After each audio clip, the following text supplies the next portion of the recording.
Friends, இன்றைக்கி எங்கள் வீட்டில் வந்து கோதுமை பாஸ்தா ஹோட்டல் ஸ்டைலில் சூப்பரான ஒரு பாஸ்தாங்க.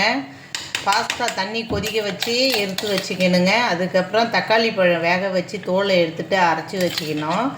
அதுக்கப்புறம் எண்ணெய் ஊற்றி வெங்காயம் போட்டு நல்லா வதக்கிட்டு கார்லிக் வெஜிடபிள்ஸ்லாம் ஆட் பண்ணிவிட்டு அதுக்கப்புறமேட்டா குடமிளகாய் இருந்தால் குடமிளகாயும் சேர்த்துக்கோங்க.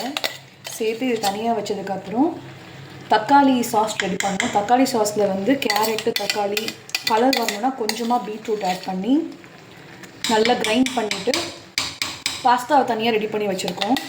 இப்போ இது எல்லாமே ஒரே பேனில் போட்டு பட்டர் நல்லா ஆட் பண்ணி சீஸ்லாம் போட்டு இட்டாலியன் சீசனிங்ஸ்லாம் ஆட் பண்ணிங்கன்னா சூப்பரான ஒரு பாஸ்தா வீட்டிலே பண்ணிடலாம். ஹோட்டலில் நம்ம வாங்கி சாப்பிட வேண்டிய அவசியம் இல்லைங்க. இங்கே பாருங்கள், கலரை பாருங்கள், ரெட் கலரில் எவ்வளோ சூப்பராக இருக்குது பாருங்கள். நம்ம கூட டேஸ்ட் பண்ணி பார்க்குறேன் எப்படி இருக்குதுன்னு காட்டு.